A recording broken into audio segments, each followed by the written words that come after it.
Frères et sœurs, shalom. Je suis homme de Dieu, Mvola Philippe.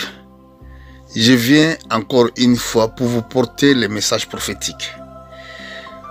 Bon, dans ce message prophétique, nous allons parler sur ce qui se passe à Ukraine.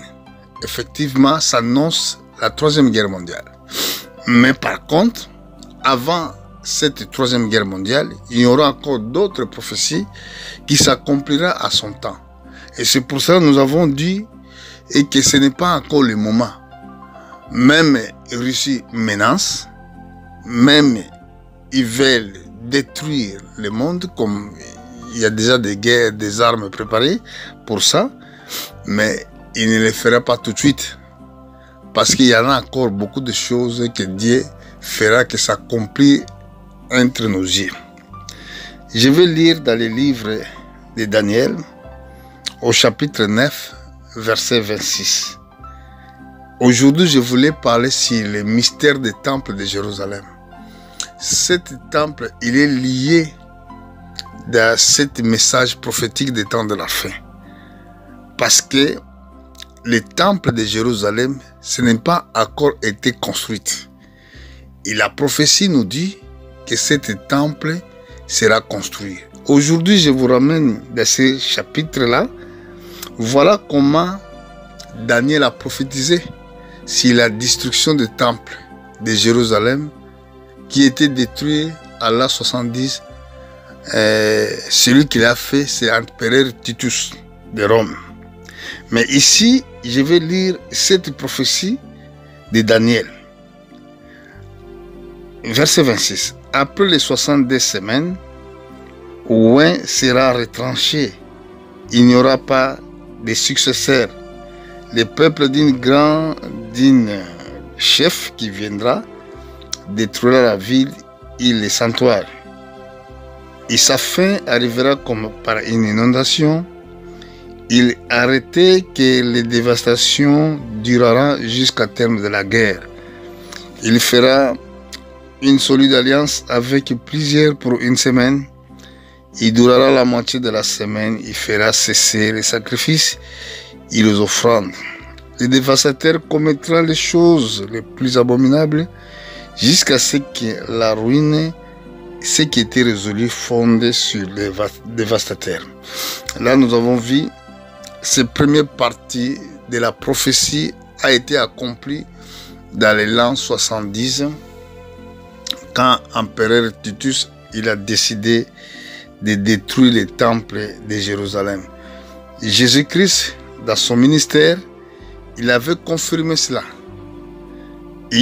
Mais ce temple a été détruit après, quand Jésus-Christ il est parti au ciel, dans l'an 70, le temple a été détruit. Nous allons voir comment notre Seigneur a souligné sur ce temple que le monde attend aujourd'hui, que les Juifs attendent aujourd'hui pour sa reconstruction. Ici, je suis dans le livre de Matthieu chapitre 24. Je vais lire au verset 1. Comme Jésus s'est sorti du temple, ses disciples s'approchaient pour lui faire remarquer la construction. Mais il leur dit, voyez-vous cela? Je vous dis en vérité, il ne restera pas ici pierre sur pierre qui ne soit renversé. Maintenant, écoute très bien. Le verset 3. Il assise sur le montagne des Oliviers.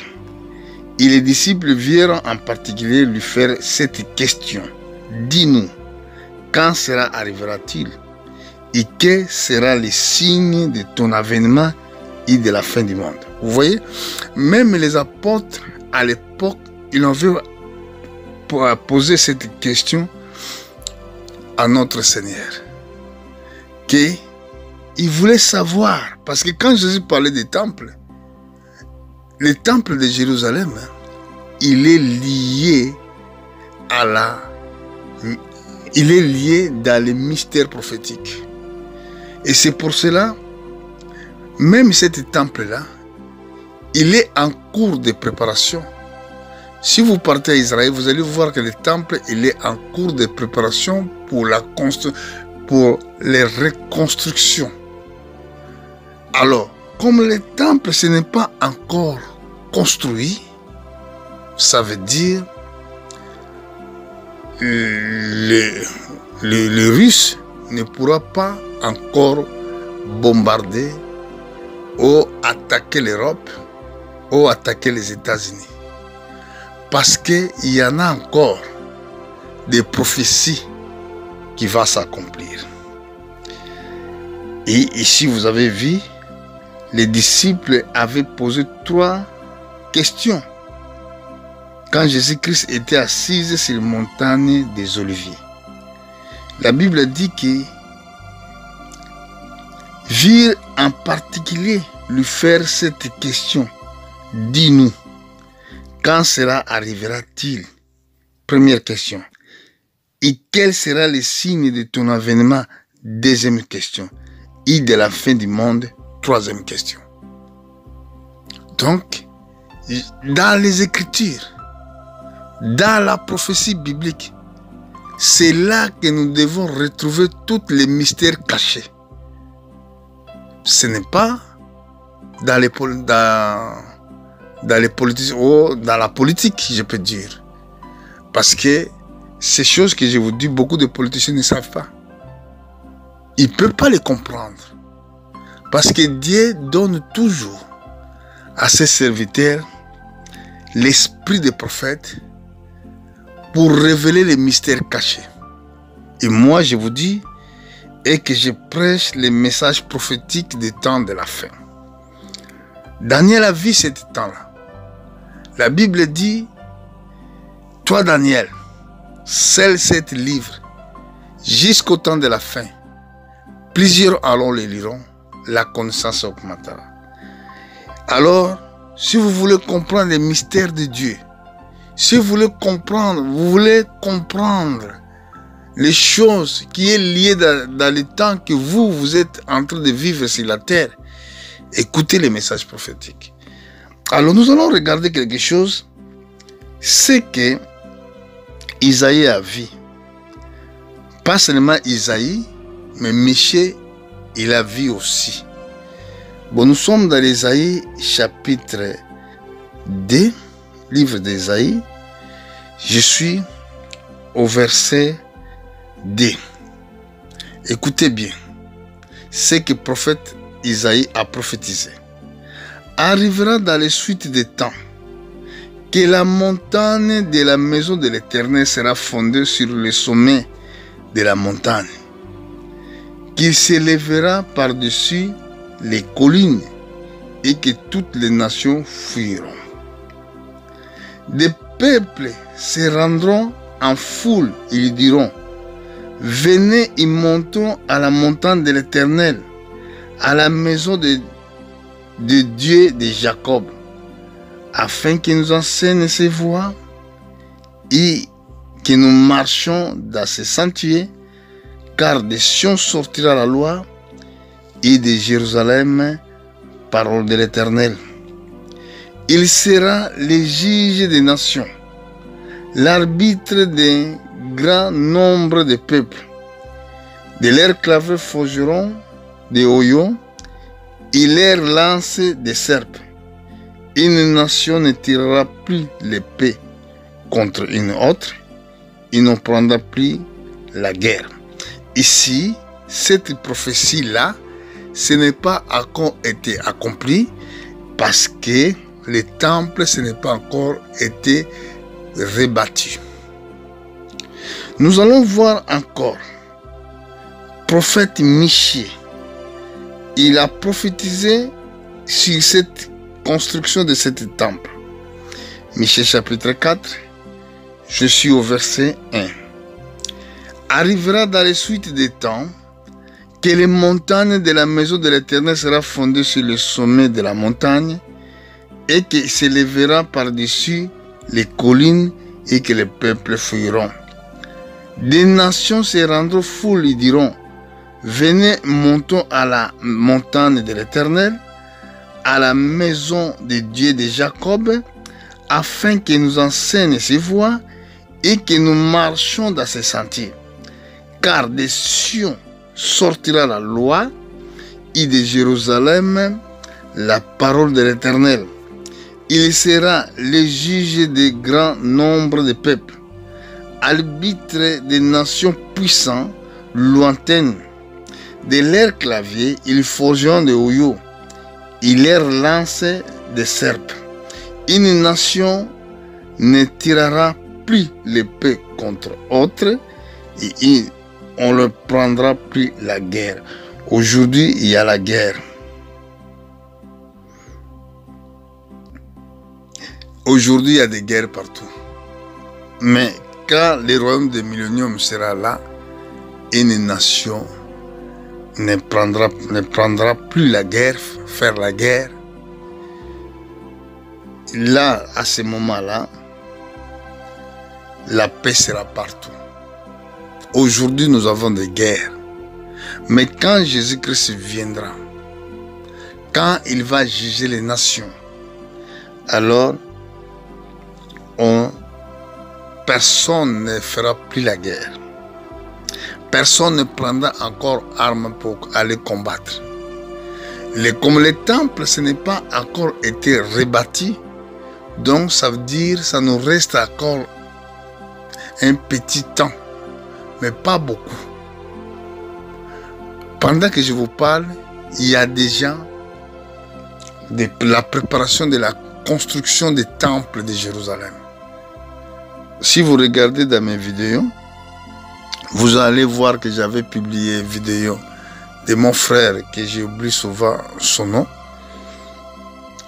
Il était à Jérusalem, il a vu la préparation de reconstruction de ce temple de Jérusalem. Et ce temple, il est lié à la message prophétique des temps de la fin. Pourquoi? Parce que dans le livre d'Ézéchiel, la Bible nous dit, quand la Bible parle sur les montagnes, parce que le temple même a été fondé, était construit sur les montagnes de Morija. Oui, si vous regardez dans les livres de Genèse chapitre 22, c'est là que Abraham était parti avec son fils Isaac pour aller les sacrifier. C'est le même endroit aussi quand l'ange frappa Israël à cause de la désobéissance de David quand il avait compté le peuple, que Dieu avait dit le peuple d'Israël ne sera pas compté. L'ange de la mort était là, l'ange était là dans cette place-là, qui était la place de Jébouséen. Il y a un Jébouséen que Dieu avait dit à David pour aller acheter, pour le faire les sacrifices. C'était juste dans le même endroit où Isaac était, où Abraham il a ramené Isaac pour le sacrifier. C'est le même endroit aussi où David est parti faire les sacrifices pour cesser les maladies qui frappaient les peuples. Et ici, nous allons voir comment prophète Ézéchiel, il a prophétisé pour la reconstruction du temple. Je suis dans le livre d'Ézéchiel chapitre 37. Je vais lire au verset 26. La Bible déclare: je traiterai avec eux une alliance de paix. Il y aura une alliance éternelle avec eux. Je les établirai, je les multiplierai et je placerai mon sanctuaire au milieu d'eux pour toujours. Ma demeure sera parmi eux. Je serai leur Dieu. Ils seront mon peuple. Et les nations sauront que je suis l'Éternel qui sanctifie Israël lorsque mon sanctuaire sera pour toujours au milieu d'eux. Maintenant, aujourd'hui, le sanctuaire ne se trouve pas là où il devait être. Parce que apparemment, Israël doit passer dans les négociations. Et Israël, jusqu'à aujourd'hui, il négocie pour bâtir le temple. Parce que à côté où le temple de Salomon était, les musulmans ils ont bâti à côté une mosquée Omar. C'est là, ça c'est un véritable problème qui empêche la reconstruction du temple. Mais la Bible dit que ce temple sera reconstruit pour toujours. Donc le temple sera là pour toujours. Le temple sera reconstruit et Dieu avait dit, il traiterait avec elle et une alliance de paix. Il y aura une alliance éternelle. Avec eux, je l'établirai, je les multiplierai, je placerai mon sanctuaire au milieu d'eux pour toujours. Ma demeure sera parmi eux, je serai leur Dieu, ils seront mon peuple. Et les nations sauront que je suis l'Éternel qui sanctifie Israël lorsque mon sanctuaire sera pour toujours au milieu d'eux. Donc là, nous avons vu ce que Ézéchiel, le prophète, a vu sur la reconstruction du temple. Maintenant, même avec la guerre, le monde ne sera pas tout de suite détruit parce qu'il y a beaucoup de prophéties qui vont s'accomplir. Donc, mais les croyants, ils doivent être prêts pour l'enlèvement de l'Église. Les croyants, ils doivent être prêts parce que notre Seigneur viendra dans les prochaines années, peut-être dans les prochains jours et peut-être dans les prochaines ères. Que nous devons être prêts parce que le temps est proche. Et dans ce temple-là, la Bible nous dit que dans les jours de son inauguration, quand le temple sera inauguré, c'est le pape qui va l'inaugurer. Et c'est pour cela qu'il y a cette négociation de créer une seule église, d'annuler la Bible. Donc il y a beaucoup de choses qui se passent. C'est ce que le pape est en train de faire. Donc premièrement, il a traité la Bible comme un livre fracassant. Ça veut dire Dieu a se fracassé quand il parle de que le fracasso, il a dit en italien, fracasso de Dieu, c'est ça la parole qu'il a utilisée. Mais c'est l'abomination comme propos. Dieu, il est éternel. Dieu, il est véritable. La Bible dit quand il dit les choses arrivent. À lui ne se trouvent pas les mensonges. La Bible déclare que la vérité sort de sa bouche. Si il était le bon serviteur, si il était vraiment le serviteur de Dieu, ne peut pas dire dans sa bouche que fracasse de Dieu. Il prend la Bible comme fracassant. Je sais que beaucoup de gens ont écouté ces propos. Si vous voulez, je mettrai en place les vidéos où il a utilisé ces propos-là. Moi, je ne les condamne pas, mais je dis tout simplement que s'il était vraiment le vrai serviteur de Dieu, il ne peut pas essayer de changer la Bible, ni essayer de condamner Dieu, parce que personne n'a le droit de le faire. Bon, dans les Écritures, nous avons vu tout ça, ça arrivera. Je vais aller pour finir dans ce chapitre, dans le livre des 2 Thessaloniciens. Je vais commencer à lire à partir du verset 1. Suivez-moi très bien dans ces Écritures-là, parce que c'est là qu'il révèle la fin. La Bible dit, pour ce qui concerne l'avènement de notre Seigneur Jésus-Christ et notre réunion avec lui, nous vous prions, frères, de ne pas prendre ou de ne pas vous laisser facilement embraler dans votre bon sens et de ne pas vous laisser troubler soit par quelque inspiration, soit par quelques paroles ou par quelques lettres qu'on dira, venez de nous, comme si les jours du Seigneur étaient déjà là. Que personne ne vous séduise d'aucune manière, car il faut qu'auparavant soit arrivé, il faut que l'apostolie soit arrivée auparavant, et qu'on vit paraître homme du péché, les fils de la perdition. C'est très important.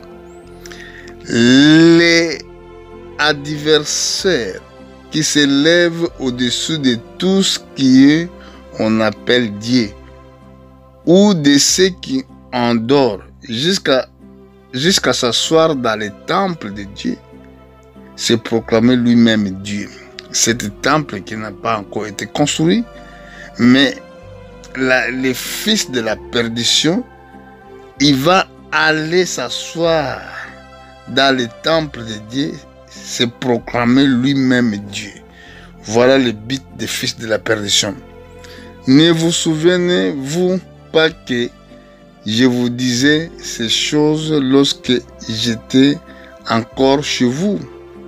Et maintenant, vous savez ce qui les retient, afin qu'elles ne paraissent qu'en son temps. Car le mystère de l'iniquité agit déjà, il faut seulement que celui qui retient encore ait disparu. Alors apparaîtra l'impie que le Seigneur Jésus-Christ détruira par le souffle de sa bouche et qui anéantira par l'éclat de son avènement. Donc l'apôtre Paul, il nous a parlé sur les fils de la perdition, l'adversaire qui s'élève dans tout ce qu'on appelle Dieu. Moi, je vous dis, c'est pape. Alors, quand on regarde ces chapitres-là, nous comprenons que le temple de Jérusalem, il est là. Donc, il cache beaucoup de mystères prophétiques. Donc, cet temple doit être reconstruit. Et comme le temple, ce n'est pas encore été reconstruit, alors la guerre, la troisième guerre mondiale, ne peut pas commencer encore. Nous devons entendre un peu. Mais ce n'est pas bon parler de la guerre. Nous voulons parler de la vie. Bon, mais comme c'est prophétie, les ciels et la terre passeront, la parole de Dieu ne passera pas. Ce que nous devons faire, nous devons seulement croire à la parole de Dieu et de rester fidèles, et que la grâce de Dieu, Dieu dans sa miséricorde nous fasse sa grâce afin qu'il nous parle de ces choses que je suis en train de vous prêcher. Moi, j'ai pris les Écritures, ce qui était écrit avant même notre naissance. J'ai commencé à révéler au peuple de Dieu parce que Dieu déjà avait promis cela. C'est là, je crois, que je vais terminer dans les livres de Daniel. Dieu nous a promis cela. Regardez ce que Dieu avait dit dans les livres de Daniel. C'est là que je vais finir. Daniel chapitre 12. Je suis au verset 4, après je vais sortir vers verset 9. La Bible déclare: toi, Daniel, tu as secret cette parole et scelle les livres jusqu'au temps de la fin. Plusieurs alors les liront et la connaissance augmentera. Donc, le livre était scellé au temps de Daniel, parce que ce livre était caché pour les générations du temps de la fin. Au verset 9, Daniel il était curieux, il voulait savoir, il voulait connaître. Mais ange l'a répondu: va Daniel, car ces paroles seront tenues secrètes et scellées jusqu'au temps de la fin. Plusieurs seront purifiés, blanchis et impurés. Les méchants feront le mal, aucun des méchants ne comprendra, mais ceux qui auront l'intelligence comprendront. Cet livre, cette prophétie, cette parole de Dieu, ce n'est pas été donné à tous de comprendre et de les prêcher. Et c'est pour cela, si nous sommes en train de prêcher ce livre qui a été caché pendant plusieurs années, mais si nous regardons même les apôtres de Jésus, personne n'a prêché ce livre. Parce que ce livre était caché jusqu'au temps de la fin. Et quand nous commençons à sonder ces écritures-là, sachez bien que nous sommes déjà dans ce temps prophétique. Et je vous dis tout simplement que le temple sera rebâti avant que la Troisième Guerre mondiale commence.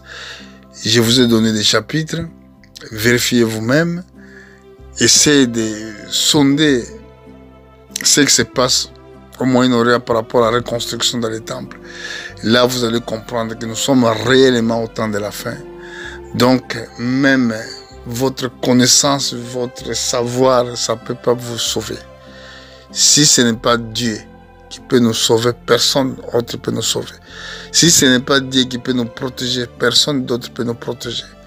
Et que Dieu est miséricordieux et qu'il nous regarde sous sa miséricorde, afin que nous ne soyons pas condamnés comme les méchants, ils vont être condamnés, et que Dieu nous fasse grâce pour passer, pour avoir la vie, pour passer notre éternité ensemble avec lui. Aujourd'hui, je vous dis que Dieu vous bénisse. Priez pour moi, priez tout le temps pour moi, et que Dieu me ouvre la grâce de prêcher encore nos frères partout dans le monde, parce que Dieu a besoin de vous. Dieu a besoin de sauver son peuple. Ne restez pas dans l'ignorance. Tourne ta regard.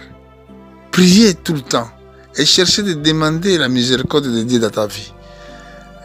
C'est ça que je voulais dire. Que Dieu vous bénisse, mes frères. Je reviendrai pour vous apporter encore les messages prophétiques dans le nom puissant de Jésus-Christ. Amen.